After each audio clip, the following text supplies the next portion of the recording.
그러면 세 번째 키워드 영지로 넘어가 보겠습니다.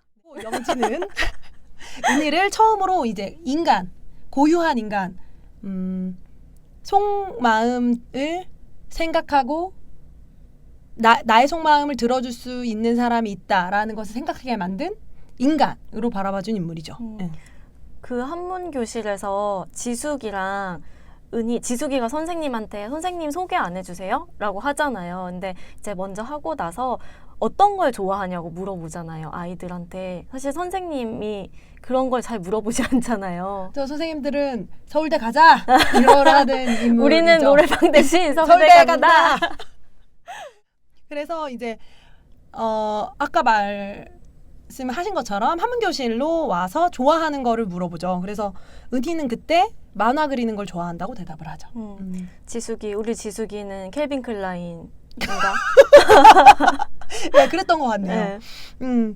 그래서 그때 만약에 좋아하는 거 물어봤으면 뭐 대답하셨을 것 같아요? 전 아마 중학교 2학년 때면 굉장히 아이돌 좋아하던 때라서 저보다 조금 어리니까 더 그랬겠네요. 그쵸. 아마 그 당시에는 아이돌 그룹명을 얘기했을 것 같아요. 근데 저도 아이돌 얘기했을 텐데 저는 정확하죠. 듀스 얘기했을 거죠. 아마도. 그랬을 것 같아요. 그래서 그거 말고는 왜 그렇게까지 가수 좋아했지? 좋아할 게 없잖아요. 그리고 맘 붙일 데가 없잖아. 그러다가 이렇게 된 건 아닐까? 하는 생각이 문득 드네요. 그렇죠. 그래서 왜 지숙이가 전 켈빈 클라인 좋아하는데요? 라고 했을 때 굉장히 놀라잖아요. 영지가 사실은. 저 중학교 2학년인 여자아이가 좋아하는 것을 얘기하는데 브랜드를 얘기한다는 것에 굉장히 놀라지만 그것을 대놓고 뭐라고 하는 사람은 아니기 때문에 그냥 흠칫 놀라고 넘어가는 정도. 근데 생각해보면 저는 지금 효진님이랑 얘기를 하면서 생각을 한 건데 다른 어떤 브랜드도 아니고 켈빈 클라인이고 켈빈 클라인은 지금도 비싸니까. 그렇죠. 켈빈 클라인이고 그것을 중학교 2학년이 말했다는 거는 정말로 또 대치동의 상황과 그쵸. 대치동이 어떤 방식으로 자본주의의 쇠를 빨리 입었는가를 맞아요. 보여주는 거기도 하겠네요. 그리고 그 얘기를 하잖아요. 왜 좋아하냐고 물으니까 시험을 잘 칠 때마다 아빠가 부모님이 사주셔서 좋아한다는 얘기를 하죠. 또 놓친 부분이 있었고 놀랍다는 생각만 드네요. 역시 또 영원히 얘기해야 돼. 정말로 한 장면 한 장면에 대해서 말해야 된다. 그래서 은희는 이제 그림을 그리는 걸 좋아한다고 말하고 그러면서 사실 영지 선생님이 은희의 마음속으로 들어왔다. 맞아요. 그러니까 은희가 오빠한테 맞는다는 거를 꽤 일찍부터 알게 됐는데 처음에는 선생님이 거기에 대해서 어떤 섣부르게 코멘트 같은 것을 하지 않잖아요. 뭐 너 그렇게 맞으면 안 돼. 혹은 뭐 어디 신고해. 이런 말을 전혀 하지 않다가 나중에 은희가 혹되는 수술을 하고 나서 그때 병원에 찾아와서 얘기를 하죠. 맞으면 안 된다 라고 말을 하죠. 그래서 누가 때리면 어떻게든 맞서서 싸워라 이렇게 말을 하는데 또 영지 선생님은 그런 것들을 미리미리 말한다거나 혹은 자신이 개입할 수 있을지 없을지를 구분하지 못하는 문제에 섣불리 개입하는 유형의 사람이 아니죠. 그래서 그 왜 철거촌 쪽 지나갈 때도 자신의 집을 지키기 위해서 저 사람들이 저런 말을 쓰고 저렇게 계속 항의를 하는 거야 라고 하니까 은희가 불쌍해요 라고 하니까 영지가 함부로 동정할 수 없어. 알 수 없잖아 라고 하잖아요. 그런 사람인 거죠. 영지는. 그리고 여기서도 또 얘기할 수밖에 없는데 그 집들이 철거되고 그 철거 현장에 들어선 건물은 타워팰리스죠. 네. 얼마나 대단한 상징인지. 맞아요. 네. 그래서 저는 김세벽 씨 연기가 정말로 좋았어요. 지금까지 김세벽 씨가 정말 좋은 연기를 많이 보여준 배우고 많은 영화에 출연을 했고 그랬는데 이 영화에서는 정말로 너무 좋아서 정말로 너무 좋다는 얘기를 얼마나 많이 했는지 모르겠어요. 맞아요. 사실 올해 개봉한 작품 중에는 한거에 출연을 했었죠. 저는 김세벽 씨의 가장 배우로서의 장점이자 김세벽 씨를 특징 지을 수 있는 말이라면 결기? 그러니까 결연하다고 해야 될까요? 그러니까 모습만이 아니라 태도에도 있는 어떤 결연함이 있다고 생각을 하는데 그게 영지 선생님과 만났을 때 이 영지라는 사람을 조금 저는 신비롭게도 그릴 수 있었을 것 같아요. 표현도 그런 방식으로 할 수 있었을 맞아요. 것 같고 아니면 조금 더 정말로 조금 더 운동권 인간처럼도 그릴 수 있었겠죠. 하지만 저는 그게 이제 김새벽이라는 배우를 만났을 때 그 결연함, 근데 그 결연함이라는 것이 신념을 향한 결연함이라기보다는 배우 개인이 어떤 옳다고 믿는 것, 그러니까 이 영지 선생님이겠죠. 이 상황에서는 그러한 것을 고민하고 염려하고 잘 모르겠지만 그럼에도 불구하고 그 방향을 향해 가는 사람의 어떤 태도 같은 것이 보였다고 생각하고 정말로 놀랐어요. 맞아요. 김새벽 씨 너무 사랑하게 됐어요. 갑자기 사랑 고백. 전 그 전에 김새벽 씨가 출연한 영화들을 잘 못 챙겨봤어서 김새벽 씨의 연기하는 스타일이나 이런 거에 대한 정보가 전혀 없었거든요. 근데 이나님이 그 되게 결연하고 결기가 있는 이미지다라고 했을 때 뭔지 알 것 같다는 느낌이었어요. 그래서 사실 영지 선생님이 저는 붕 뜨게 보일 수도 있었을 거라고 생각하거든요. 그러니까 그 캐릭터의 특성상 존재하지 않는 사람처럼 정확히 존재하지 않는 사람처럼 보일 수 있었을 거라고 저는 생각해요. 그리고 좀 미묘한 특징이 있잖아요. 나중에 알게 되지만 사실 굉장히 부자죠. 맞아요. 굉장히 잘 살고 그리고 한국에서 제일 좋은 대학교를 나왔다라고 되죠. 그러니까 서울대학교를 나온 거예요. 그리고 그러면서 어느 순간부터는 자신이 옳다고 생각한 것을 했겠죠. 옳다고 생각한 곳에 힘을 쏟겠죠. 그것이 아마도 당시에 운동으로 표현이 됐던 어떤 민주화와 그 이후의 어떤 그 과정에서 어떤 권력 같은 것들 그리고 자본과 싸우는 것이었을 것이고 그런데 그것이 자신의 삶에서 구현하기에 또 어려운 것이잖아요. 만약에 이 사람이 또 잘 살았다면 그러니까 그러한 어떤 엄청 복잡한 사연이 있었을 거예요. 막 온갖 영희 선생님의 상황이 나올 때마다 저는 온갖 그 뒷배경 같은 것 그러니까 맞아요. 이 사람이 가진 개인의 서사가 막 휘몰아쳤는데 그 휘몰아침을 굉장히 고요하게 내려놓고 거기 있었던 거죠. 그렇게 은희 앞에 있었던 거죠. 그래서 그걸 연기로 해냈다는 게 너무 대단하고 사실 대사도 그래서 다른 배우들 그러니까 다른 역할의 배우들에 비해서는 조금 좀 문어체적인 말을 그쵸. 많이 하잖아요. 네. 그래서 이를테면 무척 좋은 대사기는 하지만 그 우울할 때 아무것도 할 수 없다고 느낄 때 손가락을 한 개씩 움직여 본다는 말을 하죠. 네. 근데 이게 사실은 전 되게 문학적인 대사라고 생각을 맞아요. 했거든요. 그래서 현실의 인물이라면 할 수 있을까 저런 말을? 이라고 느껴지는 말인데 그거를 김새벽 씨가 영지라는 캐릭터를 자기 자신의 현실 그리고 그 1994년 벌새의 현실로 데려오면서 그런 말을 평소에 하는 사람으로 만들어놨죠. 너무 대단한 일이에요. 네. 그러니까 영화 예술 안에서 우리가 느낄 수 있는 굉장히 다양한 이런 게 됐네? 이럴 수가? 하는 것들을 영화가 굉장히 많이 보여줘요. 이 영화에는 그런 맞아요. 게 되게 많은 것 같아요. 그러니까 방금 얘기한 연기로서의 순간도 있지만 이야기가 어떻게 역사와 겹쳐지는지 그리고 영화이기 때문에만 볼 수 있는 것들이 존재하잖아요. 영화이기 때문에라는 것은 영상이기 때문이죠. 그러니까 우리가 화면으로 움직이는 존재를 만나는 것이기 때문에만 볼 수 있는 영화 예술로서 우리가 경험할 수 있는 것들의 저는 정말로 거의 모든 것? 맞아요. 그러니까 이를테면 스펙타클 같은 건 없잖아라고 할 때 저희 마음속에 스펙타클이 있었죠. 맞아요. 네. 그러니까 그 모든 것이 저는 좀 존재하지 않았나 하는 생각을 했어요. 그래서 사실 영지 선생님이 은희한테 스케치북을 보내면서 편지에 쓴 이야기가 처음에 드러나지 않잖아요. 저 편지에 분명히 중요한 이야기가 쓰여 있을 것 같은데 왜 저 시점에서 보여주지 않지?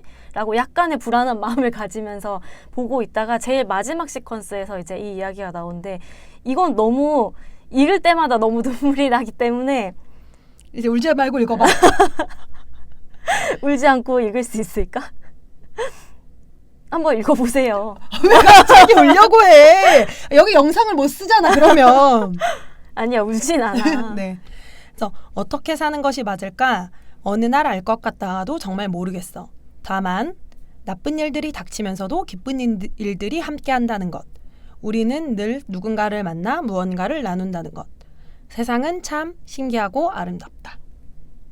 근데 저는 여기서 다만을 할 때, 아까도 약간 다만할 때 울컥했는데 정말로 모르겠죠. 저희는 사실 모르잖아요. 어떻게 맞아요. 사는 것이 맞는지, 그리고 어떻게 사는 것이 옳은지, 어떻게 사는, 그리고 계속 살아야 되는지도 사실 잘 모르겠는데 알 것 같다고 느끼는 순간도 있죠. 산다는 것은 그러니까. 근데 그러다가도 늘 생각하는 것은 저희는 모른다. 아, 왜지? 왜 살아있지? 이런 걸 생각할 때 모르겠는데 다만 우리가 그 안에서 아는 것들이 존재한다는 거죠. 우리가 살면서 알게 된 것들이. 맞아요. 예, 위에서 효진님이 대본에 쓰셨는데 이걸 보고 저는 아까 울컥했는데 좋은 일이든 나쁜 일이든 무엇이나 흔적을 남기기 마련이며 우리는 믿을 수 없을 정도로 나쁜 일이 벌어지는 상황에서도 아주 작은 호의와 사랑으로 삶을 버텨나갈 수 있다는 것. 최근에 상담에서 얘기하면서도 그랬고 어떤 분이 쓰신 것도 봤는데 SNS에 삶은 불행한 게 기본값이라고 하더라고요. 그래서 왜 나는 행복하지 않지? 라는 질문이 사실은 그렇게 유효하고 우리의 삶을 더 나은 방향으로 끌고 가는 질문들은 아니다. 그래서 저희 가끔 얘기하잖아요. 인생 정말 아니다. 정말 인생 좀 아닌 것 같다. 인생 불행하거나 혹은 나음당한 인생. 그쵸? 괴롭다. 너무 괴롭다. 고통이다. 그리고 나쁜 일들이 숱하게 벌어지고 종종 운이 좋다고밖에 말할 수 없을 만큼 나쁜 일들로 인해서 상처를 받고 고통을 받고 사랑하는 것들을 잃고 하는 일들이 많이 벌어지죠. 그리고 한국 사회에 살면서 그 파고가 더 커진다는 것도 저희는 느끼죠. 이 영화가 1994년에 성수대교를 그린 것도 아마도 그러한 일을 겪지 않았어도 되었을 사람들이 겪잖아요. 근데 물론 이거는 한국만의 상황은 아니죠. 이 영화에 대해서 이 영화의 어떤 그 성수대교라는 특정 사건을 두고 전 세계에서 많은 사람들이 이러한 방식으로 벌어지는 사고에 대한 이야기를 했다고 해요. 뭐 유럽에서도 그러고 맞아요. 미국에서도 그러고 왜냐하면 인간이 만든 인생이라는 것이 그리고 사실 삶이라는 것이 언제나 예기치 않은 사고가 벌어지기 때문이죠. 근데 그런다고 할 때 그러한 상황들 속에서도 우리가 계속 살아갈 수 있는 이유를 좀 찾아보려고 한다면 언젠가는 우리도 영지 선생님을 만날 수 있고 영지 선생님과 같은 사람을 만날 수 있고 영지 선생님 같은 사람이 될 수도 있죠. 갑자기 또 울 것 같은데? 전 영화를 보면서 그렇게 많이 안 울었는데 굉장히 눈물을 계속 참고 있는 느낌인데요. 그렇게 되는 거죠. 맞아요. 저는 그 세상은 참 신기하고 아름답다라는 말 자체가 너무 좋잖아요.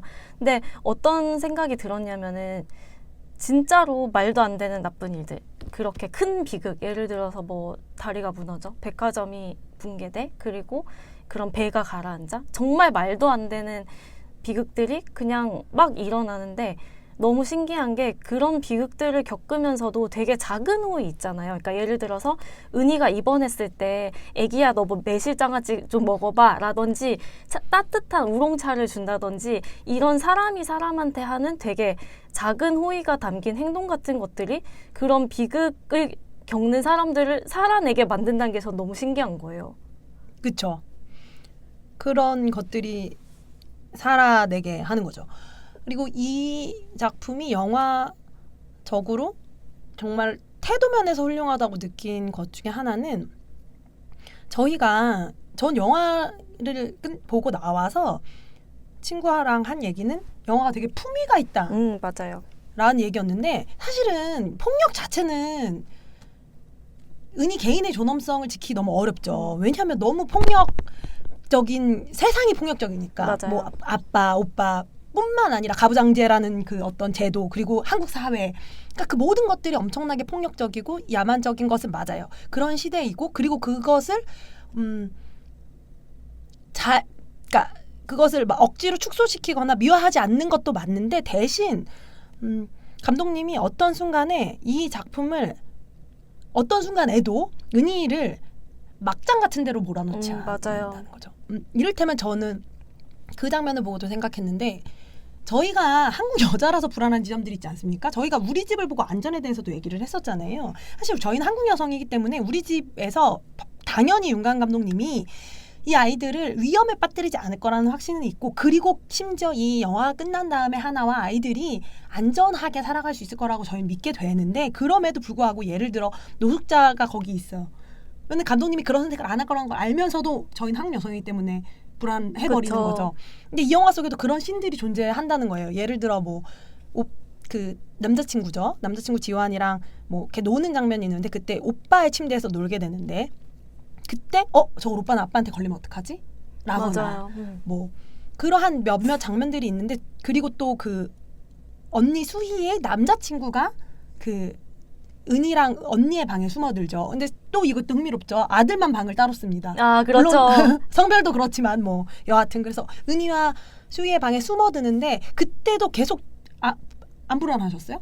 불안하죠. 너무 불안하죠. 저희는 그런 게 너무 불안한 거예요. 이 한국에서 또 남성들이 어떻게 그려지는지, 그리고 어떤 일들이 벌어지는지를 아니까. 근데 그러한 것들 상황들에서 나쁜 선택을 하지는 않는다는 거예요. 그러니까 은희가 위험해지는 선택, 그리고 은희를 좀 그러니까 어떤 실제로 많이 벌어지는 거는 일상의 비극 같은 것으로 몰아넣는 선택, 그리고 그것을 어떤 자극적이거나 혹은 더 날것이라고 할까요? 더 생의 무엇으로 만들지 않기 위해서 감독님은 그 태도를 유지하고 맞아요. 그러한 선택들을 한다는 거죠. 그래서 전 영화가 정말로 품위가 있다고 느꼈고, 그 안에서 그래서 은희는 폭력을 경험하지만 은희의 존엄성은 지켜지는 것이죠. 그러니까 은희가 폭력을 당하지 않아서가 아니라.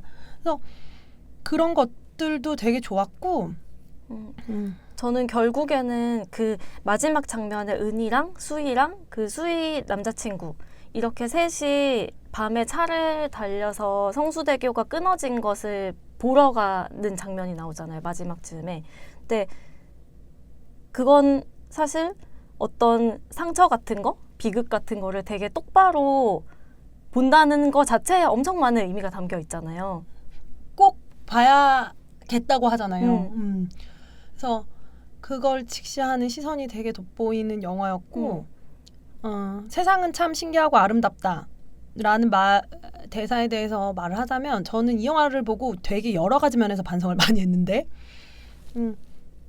이게 되게 자주 하는 말인데, 세상 그리고 인간에 대해서 제가 제일 자주 하는 말은 흥미롭다거든요. 그래서 저의 입버릇이기도 한데, 저는 정말로 인간이 흥미로워요. 정말 흥미롭고 신기하고, 왜 그런 선택들을 하고 그런 말들을 하고 그런 일들을 하고 또 그런 생각을 하지? 인간은 왜 저렇게 부조리하지? 그리고 인간은 왜 저렇게 앞뒤가 안 맞지? 그리고 동시에 어떤 순간에는 또 저렇게까지 복잡하지? 이 모든 것들이 저를 흥미롭게 만드는데, 대신 저는 세상이나 인간에 대해서 아름답다고 생각한 지는 되게 오래된 것 같아요. 혹은 이것이 사랑스럽다, 사랑한다라고 생각한 지도 되게 오래된 것 같아요. 그리고 어느 정도는 좀 이것이 사랑 혹은 전 벌새가 아주 큰 사랑 이야기라고 생각하는데, 맞아요. 그러니까 사랑 이야기 비슷한 것을 쓰거나 만들 수 있나? 이를테면, 왜냐면 나는 충분히 사랑하지 않는다는 느낌이었고 별로 사랑스럽지도 않았어요. 사실은 저는 인간은 언제나 복잡하고 흥미롭고 사실은 정말로 저는 좀 싫었거든요. 근데 그럴 수 있을 때 전 명작을 만들 수 있는 것 같아요. 맞아요. 그러니까 그것까지도, 그럼에도 이게 여기서 다만이죠. 다만 그런데도 아름답다고 느낄 때, 저는 이것이 영화만이 아니라 예술가들이 가져야 되는 세상에 대한 태도고, 그리고 이런 태도를 가진 예술가들이 명작을 만들 수 있는 거죠. 그러니까 벌새를 만든 거죠. 그래서 벌새를 만든 거라고 저는 생각했는데, 그래서 계속 곱씹고 있고. 그래서 보통 예술을 한다고 했을 때 사람들이 그냥 생각할 때는 현실을 예리하게 바라보고 막 거리두기를 잘하고 이런 것들이 좋은 예술을 만드는 예술가의 굉장히 중요한 자질이라고 얘기들을 하잖아요. 근데 물론 그것도 중요하지 않다는 건 아닌데, 방금 이나님이 얘기한 것처럼 결국에는 내가 이야기하고 있는 것에 대해서 더 잘 알고 싶어하고 더 잘 이해하고 싶어하고 그것을 조금 더 사랑하고 싶어하는 것이 명작을 만드는 것 같아요. 저는 이 영화를 보고 되게 심장이 뛰었는데 그 이유 중에 하나는 이 영화가 정말로 예술이기 때문에. 그러니까 그리고 저는 이 이야기를 정말 사랑하는 사람이 만들었다는 걸 잘 알았어요. 모든 예술과 모든 콘텐츠와 모든 이야기를 사랑하지는 않죠. 그렇다고 저는 생각하거든요. 그런 것만 만들진 않아요. 근데 정말 명작이 되려면 이 이야기를 정말로 사랑해야 맞아요. 된다는 생각을 했고